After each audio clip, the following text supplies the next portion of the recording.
This season is called Spotlight of the Chronicles. God is delivering generational blessings. He is making you ruler over things you didn't even know you were qualified for. Providing wisdom, and he's also providing generational wealth.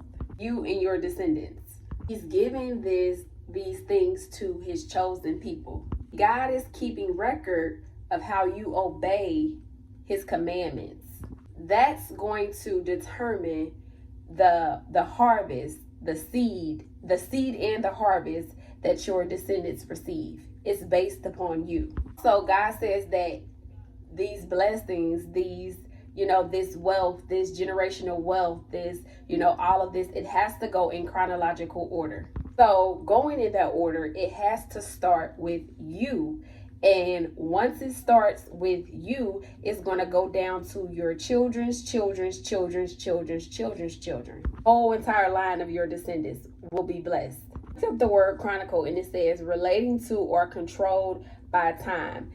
In this time, right now, a time such as this, God says that it must start with you. It has to start with you. So, your obedience, your sacrifice, all of these things that you're doing to obey him, all of these things that you're doing during your fasting period, all of these things that you're doing with praying and reading your word and just pressing in wholeheartedly towards him. God said that that's the seed of the harvest.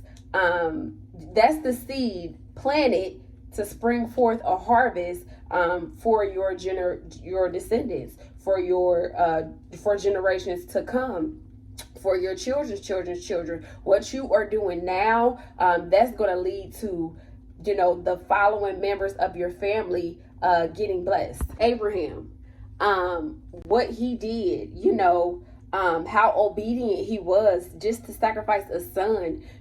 God told him to look up in the sky and count the stars. As many stars there are, that's how many descendants I will bless you with, because Abraham was, just going back and forth with the fact of he was thinking that he wasn't going to be able to have a child and, a son, and God blessed him with a son. And at the same time, God decided to, test his obedience to see if he would sacrifice the very thing that he had been asking for. And when he did, his obedience is better than sacrifice, and when he was willing to obey God and sacrifice the very thing that he had prayed for and God had gave him, God put a ram in a bush and told him to look up in the sky and count the stars. And go read the story. But it was so good, and that's what God is saying to us in this season. What we are doing now, our descendants shall be blessed. Guys, back to the fact of the chronicles. I was getting off topic because when I get into it. But I was in my prayer time the other day, and was praying really hard, asking God to just use me and to just, what do you want me to do, God? What would you like for me to say? Just use me in any way, shape, form, or fashion that you would like to. Give me confirmation on things that I'm asking for, all of these things. And I bought a new Bible, and I held the Bible up like to the sky.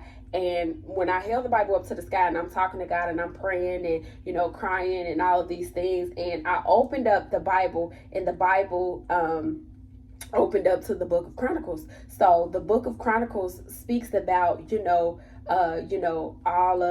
speaks about Solomon and, different people in Chronicles and all of their children's names. And it just got like, I just started seeing like a lot of different names, and, this begat him and he begat him, and, this child is his, and he had him, and he had, and God just allowed me to know and understand, because it speaks about knowledge and wisdom in Chronicles as well, that, he's going to distribute generational wealth, knowledge, and wisdom to our descendants. But it's due to the fact of the seed that we're planting from our obedience.